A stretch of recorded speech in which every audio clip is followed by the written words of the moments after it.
எப்ப பார்த்தாலும் நம்ம வச்சுக்கிட்டே இருக்குங்க. நம்மள ஹாஸ்டல் சேர்க்க போறாங்களாம். நம்ம ஹாஸ்டல் இருந்தா ஜாலியா இருக்கலாமே. இல்ல அப்படி சொல்லாத அம்மா. அப்ப இல்லாம இருக்க கஷ்டம் பார்த்துக்கோ. நம்ம வீட்டுல இருந்தாட்டே நம்ம நல்லாவே இருக்க மாட்டோம். ஹாஸ்டல் போனா வேறையா. என் பிள்ளைகளுக்கு என் மேலே எம்பிட்ட அக்கறை பேர். நம்மளே போனாலும் போவாது போல இருக்க.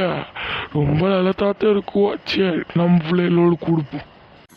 அப்பா பொருளோட வருதுல, ஏதோ கொண்டு வருதுன்னு நினைக்கிறேன். உனக்கு அத்தை சொன்னமே நம்ம வாப்பா அம்மா பத்தி பெருமையா பேசுறாரு. நம்ம என்ன கேட்டாலும் வாங்கிடும்.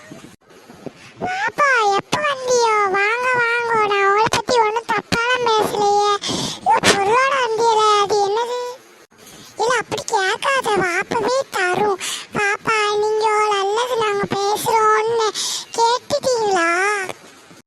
ஆமாப்பா மவளை, என் மேலே எவ்வளோ பாசம் உங்களுக்கு. நல்லா இருப்பியல. நீங்கள் காலகாலத்துக்கு வளர்ந்தா உங்களுக்கு நீங்கள் என்னை பார்ப்பியோன்னு எனக்கு நம்பிக்கை. சரி பாப்பா, நீங்க என்ன கொண்டு வந்திருக்கீங்கன்னு முதல்ல காட்டுங்க. அதுக்கடுத்து இதெல்லாம் நான் என்ன கொண்டு வந்து நினச்சா நீனே ஷாக் ஆயிடுவேன். உன் மூஞ்சியெல்லாம் ரொம்ப டேனாக பருப்பருவாக கருப்பாக இருக்குல்ல.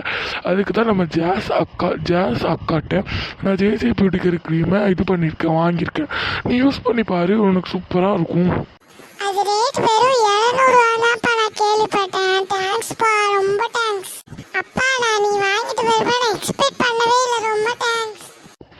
ஐயோ நீ என்னை நல்லாவே பார்த்துக்க மாட்டேன்னு நான் நினச்சேன். நீ நல்லா தான் பார்த்துக்கிற பசங்களை அவனை நினச்சா எனக்கு ரொம்ப பெருமையாக இருக்கு.